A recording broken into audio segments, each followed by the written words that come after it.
Mis padres, hijo codo. Pagué 3 años la uni de mi hermano.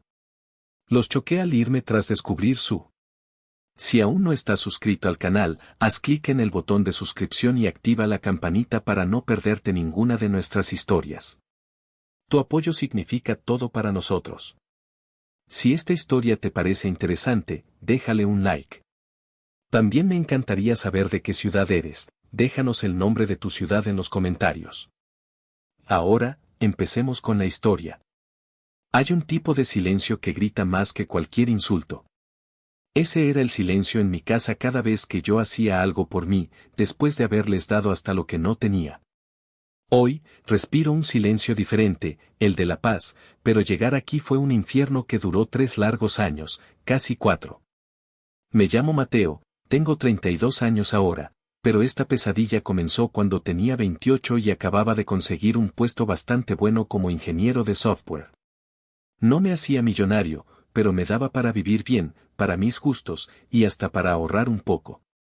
Vivía con mis padres, Carmen y Rodrigo, y mi hermano menor, Luis, que en ese entonces tendría unos 20. Todo empezó una tarde de domingo, después de la comida. Estábamos en la sobremesa, ese momento en que mi madre aprovechaba para soltar sus anuncios parroquiales. Luis acababa de ser aceptado en arquitectura en una universidad privada, de esas que cuestan un ojo de la cara pero que, según mi madre, te aseguran un futuro brillante. La vi tomar aire, con esa expresión entre solemne y esperanzada que ponía cuando iba a pedir algo grande. Mijo, comenzó, dirigiéndose a mí con esa vocecita dulce que erizaba mis alertas internas. Tú que eres tan bueno y Dios te ha dado tanto con ese trabajo estable que tienes, ¿cómo ves si nos echas la mano con tu hermanito Luis? Es para que sea un hombre de provecho, para que tenga las oportunidades que, pues, a lo mejor nosotros no pudimos darle del todo a tu padre y a mí. Mi padre, Rodrigo, asintió con la cabeza, mirando su taza de café como si contuviera las respuestas del universo. Sí, hijo, es una buena carrera, pero, es costosa. Mi madre continuó su discurso, ya agarrando vuelo. Y como tú vives aquí en la casa, mijo, pues te ahorras un dineral en renta, en comidas, en muchas cosas. ¿Sería lo justo, no crees? Una manita lava la otra, y la otra lava las dos. Queremos que Luis tenga ese empujón. En ese momento, cegado por una mezcla de orgullo por mi hermano, un fuerte sentido del deber familiar inculcado desde niño, y la verdad sea dicha, una buena dosis de ingenuidad, acepté. Vi la cara de Luis iluminarse, una sonrisa genuina que me hizo sentir como el mejor hermano del mundo. Mis padres me llenaron de bendiciones y halagos. Sabíamos que podíamos contar contigo, Mateo, dijo mi papá, dándome una palmada en la espalda que se sintió más pesada de lo normal. Así empezó mi inversión en el futuro de la familia.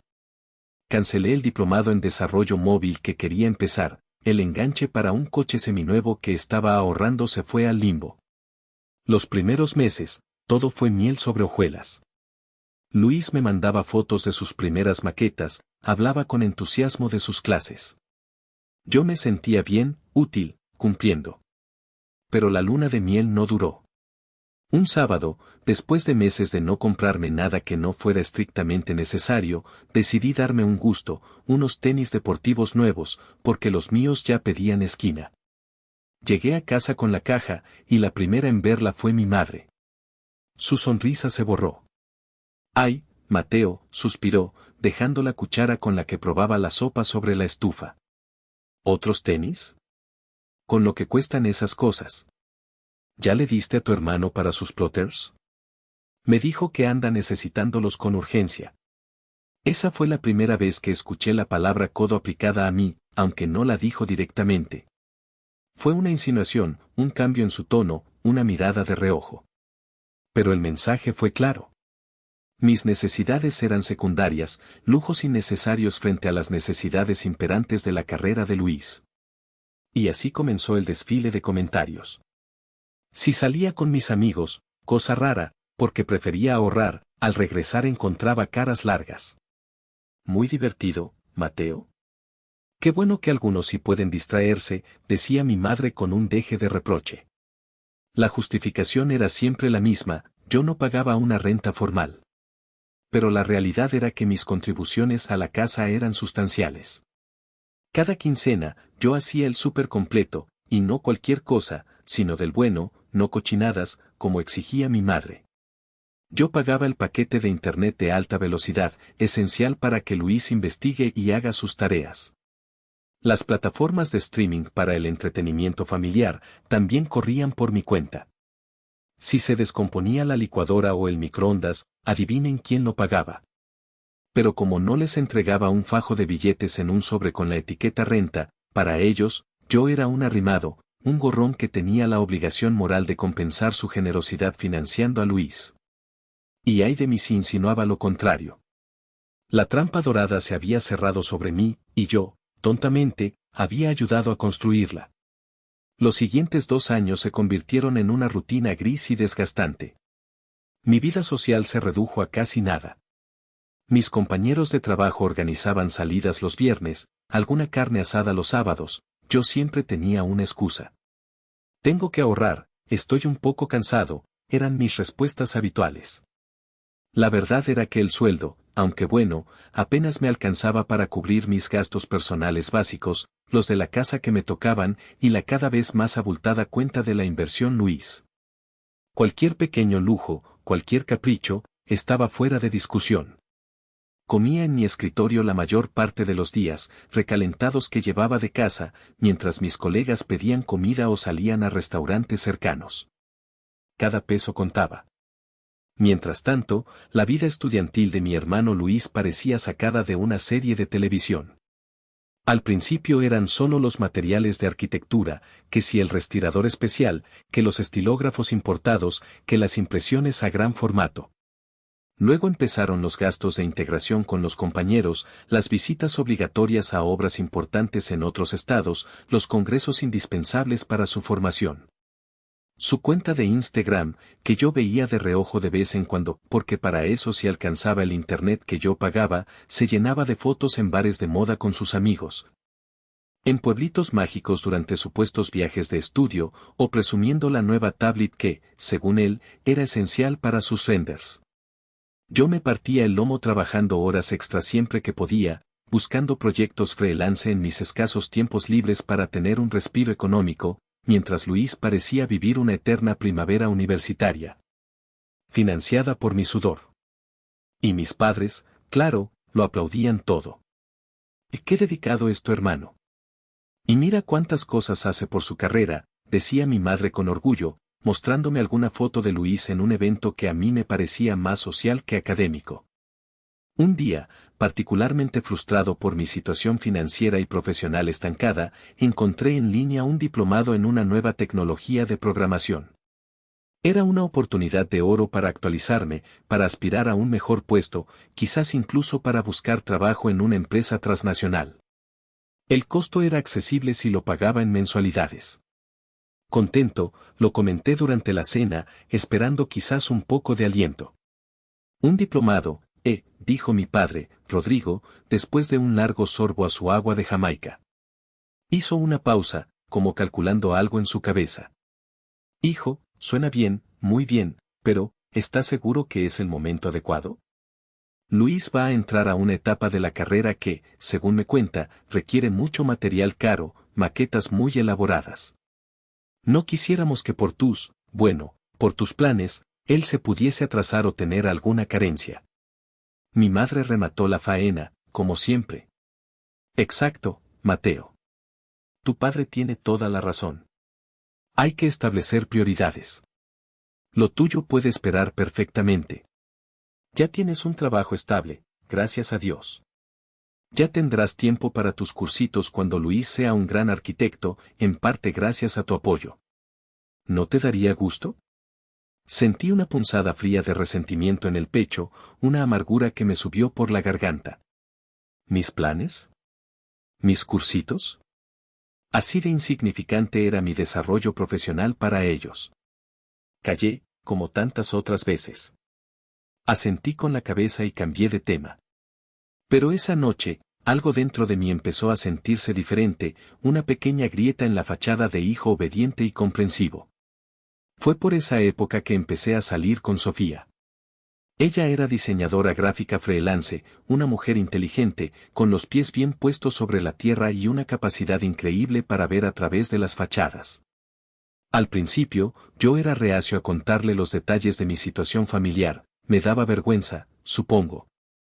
Pero poco a poco, en nuestras pláticas, en mis desahogos velados, ella empezó a atar cabos. Un sábado, después de que tuve que cancelar una salida al cine con ella porque Luis necesitaba urgentemente dinero para una entrega final que valía media calificación, Sofía me miró fijamente. Mi amor, me dijo con esa mezcla de dulzura y firmeza que la caracterizaba, te quiero mucho, y precisamente por eso te lo voy a decir. Con todo respeto, ¿pero no te das cuenta de que tu familia está abusando de ti? Una cosa es apoyar, echar una mano, y otra muy diferente es que te expriman, que te anulen y encima te hagan sentir culpable por querer respirar. Ese cuento de que, vives gratis, es una completa falacia. Tú aportas muchísimo más de lo que consumes en esa casa. Sus palabras me cayeron como un balde de agua fría. Nadie, nunca, me había hablado con esa franqueza sobre mi situación. Yo mismo me negaba a verlo con esa crudeza. Es mi familia, Sophie, atiné a decir, casi en un susurro. Así nos ayudamos, creo. Pero la semilla de la duda, esa que ya había empezado a germinar con el incidente del diplomado, encontró terreno fértil en las palabras de Sofía. Y entonces, como si el destino quisiera ponerme las cosas aún más claras, sucedió el encuentro con el compa de Luis. Fue un sábado por la tarde, estaba con Sofía en un centro comercial, buscando un regalo para su madre. De pronto, una voz chillona me llamó, Mateo. ¿Qué onda, bro? Era un tipo alto, delgado, con ropa de marca algo ostentosa, uno de los amigos de Luis que había visto en sus fotos de Instagram. ¿Qué onda?, le respondí, un poco desconcertado. ¿Qué haces por acá? Aquí, viendo que pesco, dijo con una sonrisa fanfarrona. Oye, qué bien se la pasó tu hermano en el festival de música el fin pasado. Un ambientazo que se cargaba. Me contó que se fue con otros 3 amigos a Guadalajara, y que tú te habías puesto la del Puebla con los boletos VIP y hasta el hotel. Qué chido hermano eres, neta. A ver cuándo me presentas a una prima o algo. Me quedé helado. Completamente helado. El festival de música había sido el fin de semana anterior. Ese mismo fin de semana, Luis me había pedido, casi llorando, una cantidad considerable de dinero para una impresora 3D industrial para un proyecto final urgentísimo que definía su semestre. Le había transferido el dinero sin dudar, sintiéndome incluso culpable por haber tardado un par de horas en hacerlo. Y ahora este tipo, este compa, me decía que mi hermano se había ido de fiesta a otra ciudad, con mi dinero. La sangre se me subió a la cabeza. Apenas pude balbucear una despedida y alejarme con Sofía, quien me miraba con una mezcla de preocupación y confirmación en sus ojos. Esa tarde, la venda que había tenido sobre los míos durante tanto tiempo, comenzó a caerse a pedazos. El comentario del compa de Luis me dejó noqueado. Esa noche apenas pude dormir, dándole vueltas en la cabeza a la imagen de mi hermano gastándose mi dinero en un festival mientras yo me rompía la espalda. Al día siguiente, intenté hablar con Luis. Lo encaré, tratando de mantener la calma, aunque por dentro hervía. Oye, Luis, le dije mientras desayunaba tranquilamente unos chilaquiles que mi madre le había preparado con esmero. ¿Qué onda con un festival de música en Guadalajara el fin pasado? Luis casi se atraganta con el bocado. Me miró con los ojos muy abiertos, luego intentó una sonrisa nerviosa. Ah, eso, pues, fue un viaje de la escuela, de último momento. Para ver unas estructuras arquitectónicas modernas, ya sabes, cosas de la carrera. ¿Y los boletos VIP para un festival de música también eran parte de la tarea?, pregunté, mi voz empezando a temblar por el coraje contenido. Su cara cambió. La sorpresa se convirtió en fastidio. Ay, Mateo, ¿quién te vino con ese chisme? Seguro fue el tarado de Ricardo, ¿verdad? Ese güey es un hablador, ni le hagas caso. Siempre inventando cosas para hacerse el interesante. Tú sabes que yo solo estoy enfocado en mis estudios. Intenté presionar, pero Luis se cerró en banda, negándolo todo y acusándome de desconfiado. Frustrado, fui con mi madre, pensando ingenuamente que ella, al menos, querría saber la verdad. Mamá, necesito hablar contigo sobre Luis, le dije apenas la encontré en la cocina. Le conté lo que el amigo de Luis me había dicho, la incongruencia con la supuesta impresora 3D. Su reacción me dejó helado, más incluso que el comentario del compa. ¡Ay, Mateo, por Dios bendito!, exclamó, dejando caer una cuchara con gesto dramático. ¿Ahora vas a creerle a los amigotes borrachos de tu hermano en lugar de a nosotros, tu propia familia? ¡Qué desconfianza la tuya, de verdad! Tu hermano estudia como burro, se mata estudiando día y noche, ¿y tú vienes con estos celos ridículos? Siempre has querido opacarlo, desde chiquitos eras así. Parece que te da coraje que él sí pueda disfrutar un poco. Me quedé sin palabras. ¿Celos? ¿Opacarlo? Estaba tan aturdido por el gaslighting, por esa capacidad de mi madre de torcer la realidad hasta convertirme en el villano, que empecé a dudar de mi propio juicio. ¿Y si el amigo de Luis había exagerado? ¿Y si yo estaba siendo paranoico? La culpa, esa vieja conocida, empezó a susurrarme al oído. Pero Sofía no dejó que me hundiera en esa espiral. Mateo, me dijo esa noche por teléfono, lo que tu mamá hizo se llama gaslighting. Es una forma de manipulación para hacerte dudar de tu cordura. No caigas en su juego. Tú sabes lo que escuchaste, y tus sospechas son válidas.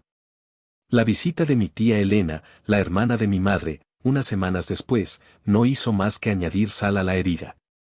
Llegó con su habitual sonrisa empalagosa y su radar para el chisme a toda potencia. Mijito Mateo, me dijo, pellizcándome una mejilla como si tuviera 5 años, qué orgullosa debe estar tu mamacita de ti. ¡Qué ejemplo de hijo! Sacrificándote tanto por tu hermanito para que salga adelante. Así deben ser los hermanos, unidos. Luego, mientras yo me retiraba a mi cuarto con una excusa, la escuché claramente decirle a mi madre en voz baja pero audible, oye, mana, pero este Mateo tuyo sí es bien agarrado contigo y con Rodrigo, ¿verdad? Con lo bien que se ve que le va, debería darles más, hasta para que se compren un cochecito nuevo ustedes, qué buena falta les hace. Sentí la bilis subirme por la garganta. Agarrado yo. Si supiera la mitad de lo que yo aportaba y sacrificaba. Para colmo de males, el estrés acumulado empezó a pasarme factura física. Comencé a sufrir unas crisis de colitis nerviosa espantosas, dolores que me doblaban en dos. Un día, el dolor fue tan intenso en el trabajo que tuve que salirme e ir a urgencias. El médico me recetó un tratamiento algo costoso y, sobre todo, me insistió en que debía bajarle al estrés. Cuando llegué a casa, pálido y adolorido, y comenté que necesitaría comprar las medicinas, la reacción de mis padres fue de una frialdad que calaba los huesos. Híjole, Mateo, qué mala onda lo de tu panza, dijo mi padre, sin levantar la vista del periódico. Pero pues, trata de cuidarte más, ¿no? Porque ahorita con todos los gastos de Luis, la verdad es que andamos bien apretados de dinero. Mi madre añadió su toque personal, seguro es por tanta porquería que comes en la calle por no querer comer lo que yo hago con tanto cariño. Y no te preocupes tanto por el dinero, hombre, que eso enferma más. Relájate. ¿Relajarme? ¿Cómo podía relajarme si sentía que me ahogaba? La humillación definitiva, o al menos una de las más dolorosas, llegó en el cumpleaños de mi abuelo materno. Toda la familia reunida en un restaurante. Yo ya había comprado un buen regalo para mi abuelo, algo que sabía que le gustaría. En medio de la comida, Luis, con el mayor descaro del mundo, se acercó a mí y me dijo en voz alta, para que varios tíos y primos escucharan, oye, carnal, ¿me pasas unos 500 varos para cooperar para el regalo del abuelo? Es que ando corto. Todos se quedaron callados, mirándome. Sabía que si me negaba, quedaría como el peor de los hermanos, el tacaño de la familia. Mi madre me lanzó una de esas miradas suyas que combinaban súplica y amenaza. Con toda la familia observando, saqué la cartera y le di el dinero, sintiendo como la cara me ardía de vergüenza y coraje. Sofía, que me había acompañado, me tomó la mano por debajo de la mesa y me apretó con fuerza. Su mirada decía: te lo dije, esto no está bien. Esa noche, después de dejar a Sofía en su casa, llegué a la mía sintiéndome más vacío y furioso que nunca. La acumulación de desprecios, de manipulaciones, de sacrificios no reconocidos, había llegado a un punto crítico. Mientras miraba el techo de mi habitación, tomé una decisión: no iba a seguir así. Necesitaba pruebas, necesitaba saber la verdad sobre los gastos de Luis, no por chisme, sino para entender la magnitud del engaño.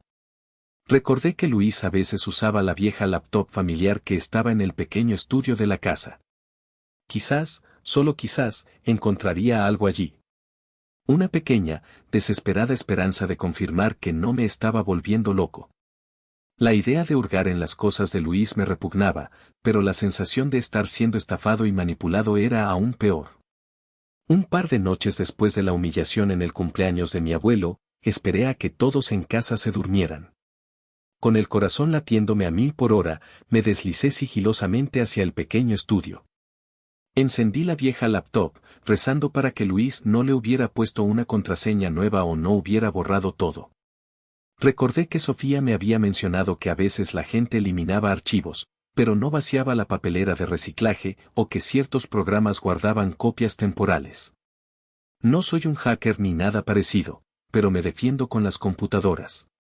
Empecé a buscar en los lugares más obvios: el historial de navegación, las carpetas de descargas.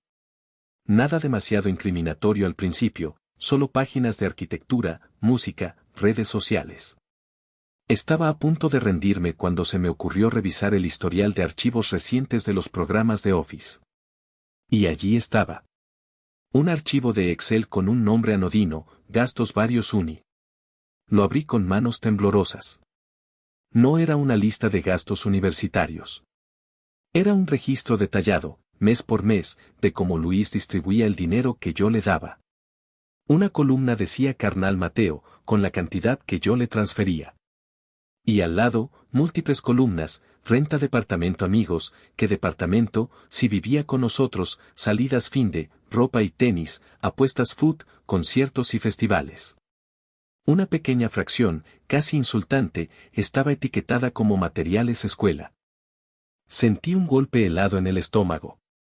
Vi las fechas, las cantidades.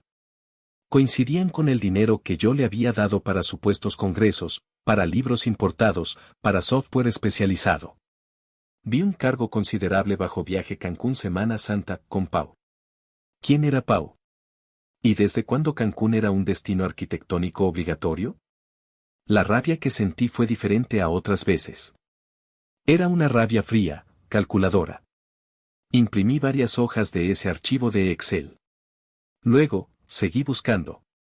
Encontré una carpeta oculta con fotos. Fotos de Luis en Cancún con una chica que no conocía, ambos muy sonrientes, con bebidas exóticas en la mano. Fotos en restaurantes caros, en tiendas de marca. Mi dinero, mi sacrificio, convertido en sus lujos y sus mentiras. La confianza en mi hermano, ya malherida, se desintegró por completo. A la mañana siguiente, con los ojos rojos por la falta de sueño y el alma hecha pedazos, le mostré las pruebas a Sofía. Ella me escuchó en silencio, mirando los papeles con una expresión seria. Cuando terminé de hablar, me abrazó fuerte. Ok, dijo, su voz firme sacándome de mi estupor. Esto es oro molido, Mateo. Es la prueba irrefutable que necesitabas, no para ellos, sino para ti, para que no dudes ni un segundo de lo que tienes que hacer. Pero no puedes simplemente explotar y confrontarlo sin un plan. Necesitas una estrategia de salida. Primero, asegurar tu independencia total. Luego, y solo luego, la confrontación. Y tienes que estar preparado para todo, porque no lo van a tomar bien. Sofía se convirtió en mi aliada incondicional, mi estratega. Durante las siguientes semanas, mientras yo seguía con mi fachada de hijo obediente y proveedor en casa, por fuera mi vida se movía a toda velocidad. Con la ayuda de Sofía, que era una experta buscando en Internet, encontramos un pequeño departamento amueblado en una zona accesible, no lujoso, pero limpio y perfecto para mí. Firmé el contrato y pagué el depósito y el primer mes de renta con una parte de mis ahorros que, gracias a Dios y a mi terquedad, Había logrado mantener oculta en una cuenta separada que abrí en línea sin que mis padres lo supieran. Esta cuenta la había abierto meses atrás, después de una plática particularmente reveladora con Sofía sobre la importancia de tener un fondo de escape. Comencé la operación fuga silenciosa. Cada día, sacaba de casa algunas de mis pertenencias en mi mochila del trabajo o en cajas pequeñas que metía en la cajuela de mi viejo coche. Ropa que ya no usaba y iba a donar, libros que un amigo me pidió prestados, documentos importantes que necesitaba escanear en la oficina. Llevaba todo a mi nuevo departamento o, a veces, Sofía me ayudaba a guardarlo en su casa temporalmente. Mis padres no notaron nada, estaban demasiado ocupados con sus propias vidas y con la de Luis. Justo cuando sentía que mi plan estaba casi listo, la vida me dio el empujón final, el detonante perfecto para la confrontación. Un martes por la noche, Luis llegó a casa con cara de funeral. Después de muchos rodeos y con mi madre sonsacándole la información con mimos, confesó, había reprobado 2 de las materias más importantes de su semestre y, para colmo, tenía que pagar unos exámenes extraordinarios carísimos si no quería perder el año completo. Mis padres, lejos de mostrar sorpresa o decepción por su fracaso académico, se giraron hacia mí casi al instante. Bueno, Mateo, ni modo, dijo mi madre con un suspiro teatral, como si la carga más pesada fuera la suya. Tu hermano tuvo un pequeño tropiezo, un bachecito. Son cosas que pasan. Tendrás que darle un dinerito extra este mes para que pague esos exámenes y los cursos de regularización. No vamos a dejar que se hunda y pierda todo por tan poquito. ¿Verdad que no, mi amor? Los miré. A mi madre, con su actuación digna de un Oscar. A mi padre, asintiendo en silencio, como siempre. A Luis, con su cara de perro apaleado, pero con un brillo de expectación en los ojos. Sentí una calma extraña apoderarse de mí. La calma que precede a la tormenta. Entendido, respondí, mi voz sonando sorprendentemente serena. Lo vemos en la quincena, cuando me paguen. Por dentro, sonreí con amargura. Ya tenía la fecha para mi liberación. El día que me pidieran formalmente ese dinero extra sería el día del juicio final. Llegó el día de la quincena. Como un reloj suizo, apenas puse un pie en la casa después del trabajo, mi madre me interceptó en el pasillo, antes incluso de que pudiera quitarme los zapatos. Mateíto, qué bueno que llegas, dijo con una sonrisa que no le llegaba a los ojos. No se te vaya a olvidar lo de tu hermanito, ¿eh? Los exámenes son la próxima semana y hay que pagar mañana sin falta. Claro, mamá, respondí, manteniendo la calma que había ensayado mentalmente una y otra vez. De hecho, quería hablar con ustedes 3 sobre eso. ¿Podemos sentarnos en la sala después de cenar? Se miraron entre ellos, mi padre y mi madre, con una mezcla de sorpresa y suspicacia. Luis, que escuchó desde el comedor, se encogió de hombros. Asintieron. La cena fue tensa. Yo apenas probé bocado.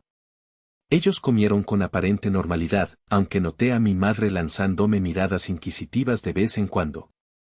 Cuando terminamos, recogí mi plato y me dirigí a la sala.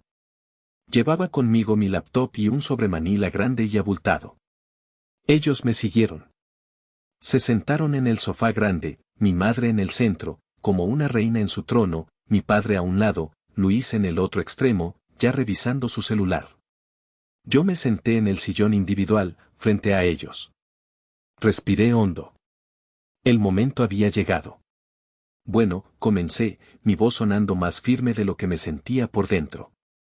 Como saben, Luis necesita dinero para unos exámenes y para recursar unas materias. Sí, mijo, y te agradecemos de antemano tu apoyo, se apresuró a decir mi madre. Sabemos que nunca nos fallas. Durante 3 años, 2 meses y 14 días, continué, ignorando su comentario y abriendo mi laptop para proyectar en la televisión una hoja de cálculo que había preparado meticulosamente. He apoyado económicamente la carrera de Luis. Aquí pueden ver un desglose detallado. En la pantalla aparecieron columnas con fechas, conceptos y montos.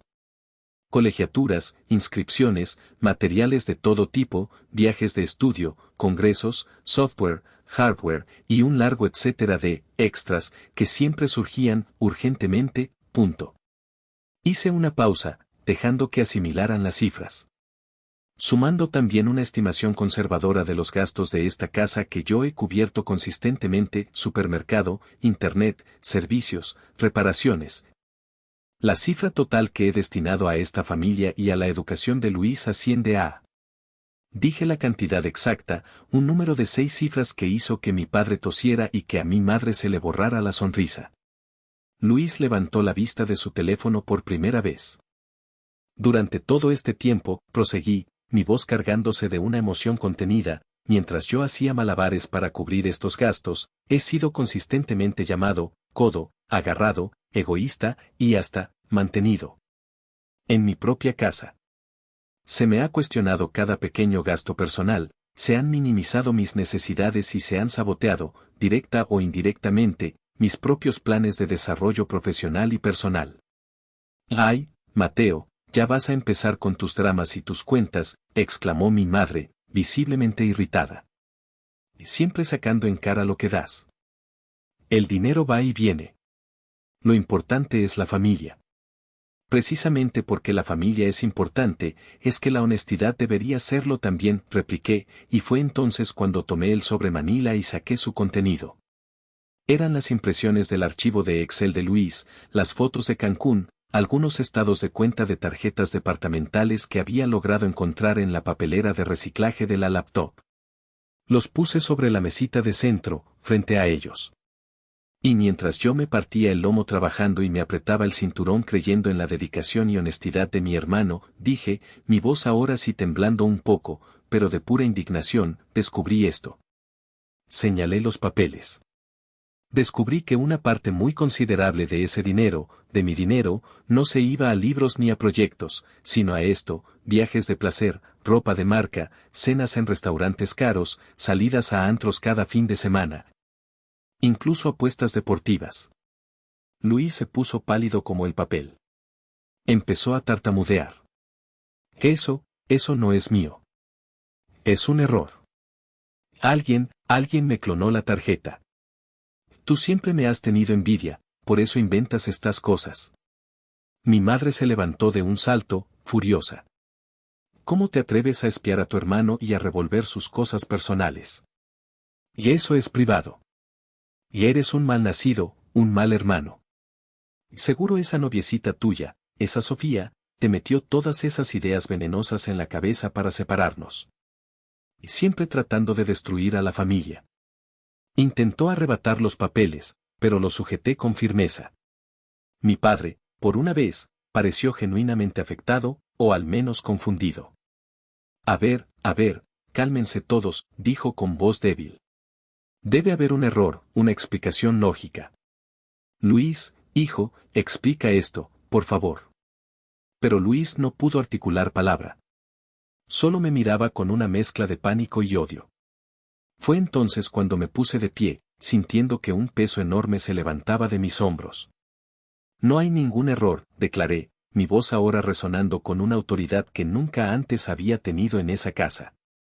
Se acabó el juego. Se acabaron las mentiras y se acabó el abuso. A partir de este preciso instante, no van a recibir un solo centavo más de mi parte. Ni para la supuesta carrera de Luis, ni para los gastos de esta casa, ni para nada. Hice una pausa dramática, mirándolos a los tres fijamente, uno por uno. Sus caras eran un poema de shock e incredulidad. Y segundo. Añadí, dejando que la palabra flotara en el aire tenso, me largo. Esta es mi última noche aquí. Ya tengo donde vivir. El silencio que siguió fue tan denso que se podría haber cortado con un cuchillo.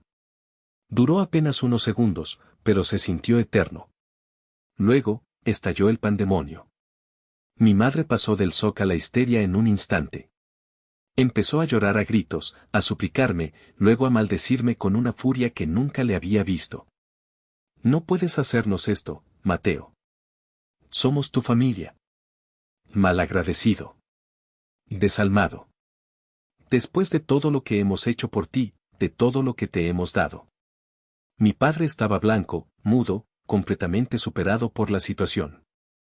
Luis, por fin, reaccionó, pero solo para gritarme, me vas a arruinar la vida, imbécil. Te odio. Con una calma que me sorprendió a mí mismo, me di la vuelta y caminé hacia mi habitación. Tomé la única maleta que quedaba, mi laptop y una mochila con mis documentos y objetos personales. Cuando intenté salir, mi madre se interpuso en mi camino, bloqueando la puerta principal, con el rostro desencajado por el llanto y la rabia. No te vas. De esta casa no te vas así, maldito. La miré a los ojos, por primera vez sin miedo, sin culpa. Solo con una profunda tristeza. Con permiso, mamá, le dije, y la esquivé con firmeza, sin empujarla pero sin ceder un ápice. Abrí la puerta y salí a la noche, dejando atrás los gritos desgarradores de mi madre, las acusaciones de mi hermano y el silencio atónito de mi padre. Mientras caminaba hacia el elevador, sentí que por fin podía respirar. Abajo, en la calle, Sofía me esperaba en su coche, con una pequeña sonrisa de apoyo y alivio. La libertad, aunque agridulce, por fin tenía un sabor real. La primera noche en mi nuevo departamento fue extraña. El silencio era casi absoluto, interrumpido solo por los ruidos lejanos de la ciudad. Acostado en una cama que era solo mía, en un espacio que nadie podía invadir con exigencias o reproches, sentí una mezcla abrumadora de emociones, un alivio inmenso. Una tristeza persistente por la ruptura con mi familia, pero sobre todo, una sensación de ligereza que no había experimentado en años. Por fin era dueño de mi tiempo, de mi espacio, de mi dinero y, lo más importante, de mis decisiones. Pero la paz duró poco. A la mañana siguiente, mi celular comenzó a sonar como si se fuera a acabar el mundo. Era mi madre. Dejé que sonara varias veces antes de contestar, preparándome mentalmente. Su voz era un torrente de lamentos, acusaciones y súplicas. Que como había sido capaz, que le iba a dar un infarto por mi culpa, que su corazón de madre estaba destrozado, que volviera a casa, que todo se podía arreglar. Cuando terminó su monólogo de casi 10 minutos, le respondí con la mayor calma que pude, mamá, te quiero, y precisamente porque te quiero, no podemos seguir como antes.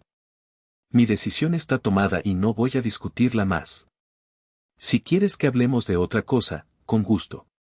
Pero si vas a seguir con lo mismo, voy a tener que colgar. Por supuesto, insistió, y tuve que cumplir mi palabra. Colgué sintiéndome fatal, pero también extrañamente firme. Luego llamó mi padre. Su tono era más conciliador, pero el mensaje de fondo era el mismo, recapacita, hijo. Tu madre está inconsolable. Esto está afectando a todos. Piensa bien las cosas, siempre hay una manera de solucionar los problemas familiares. Le respondí que entendía su posición, pero que necesitaba mi espacio y mi paz, y que esperaba que algún día pudieran comprender mi decisión. Luis no llamó. Envió una serie de mensajes de texto llenos de insultos y reproches, me jodiste la vida, cabrón. Espero que estés feliz con tu egoísmo. Ya verás cuando necesites algo de nosotros. Decidí no responderle. ¿Qué podía decirle que él fuera capaz de entender en ese momento? Sofía fue mi roca durante esos primeros días. Me escuchaba, me aconsejaba, me recordaba por qué había tomado esa decisión cuando la culpa intentaba asomar su fea cabeza. Establecer límites es lo más sano que puedes hacer ahora, Mateo, me decía. Por ti, aunque no lo creas, a la larga también por ellos. Quizás así aprendan algo. Unos días después, recibí una llamada de un número desconocido. Era mi tía Elena. Su voz destilaba una mezcla de falsa compasión y veneno puro. Mateito, sobrino querido. Qué vergüenza tan grande nos estás haciendo pasar a toda la familia. Tu pobre madre está enferma de tristeza por tu culpa, casi no prueba bocado. ¿Cómo puedes ser tan cruel, tan desconsiderado? Un buen hijo obedece y honra a sus padres, no los abandona así como así. Deberías regresar arrastrándote a pedirles perdón. Tía, le respondí, cortante pero educado, agradezco mucho tu preocupación por el bienestar de mi madre, pero mis decisiones son mías y tengo mis razones. Con permiso. Y colgué antes de que pudiera seguir con su sermón. Para mi sorpresa, y como un bálsamo en medio de tanta hostilidad, recibí un mensaje de texto de mi tío Jorge, el hermano de mi padre, un hombre callado y observador que rara vez intervenía en los dramas familiares. Sobrino Mateo, decía el mensaje, me enteré de lo que pasó. No diré nada delante de tu tía ni de tus padres porque ya sabes cómo se ponen, pero quiero que sepas que, en mi opinión, hiciste lo correcto y lo que tenías que hacer desde hace mucho. Ya era hora. Cuenta conmigo para lo que necesites, aunque sea en silencio. Mucho ánimo. Leer esas palabras me dio una fuerza increíble. Saber que alguien más en la familia veía la realidad me hizo sentir menos solo. Con el paso de las semanas, la vida sin el yugo financiero y emocional de mi familia comenzó a tomar forma. Pude organizar mis finanzas con claridad. Empecé a ahorrar para mis propias metas, esas que había tenido olvidadas por tanto tiempo. Retomé mi afición por la bicicleta de montaña los fines de semana. Salía con Sofía sin tener que dar explicaciones ni sentirme culpable. Incluso adopté un perro de un refugio, un mestizo juguetón al que llamé Max y que llenó mi pequeño departamento de alegría. Por mi tío Jorge, me enteraba de vez en cuando de cómo iban las cosas en la otra casa, como yo la llamaba ahora. Al parecer, la realidad económica había golpeado duro a mis padres. Sin mi considerable aportación, tuvieron que hacer recortes drásticos en sus gastos. Carmen tuvo que dejar de comprar tanta ropa y maquillaje caro, Rodrigo tuvo que cancelar su membresía del club deportivo. Y Luis, bueno, a Luis le tocó la peor parte. Tu hermano anda de repartidor en una moto de esas de comida rápida, me contó mi tío en una llamada discreta. Dice tu mamá que es temporal, solo para sus pequeños gastos y para que valore el dinero, pero se ve que le está costando un mundo. Ya no lo ven tanto con sus amigotes. Y tus papás tuvieron que vender el coche viejo de tu mamá para pagar algunas deudas que tenían y que nunca te contaron. Se acercaba el cumpleaños de mi madre, unos 3 meses después de mi partida. Recibí una invitación formal para una comida sencilla y familiar en casa de mis padres.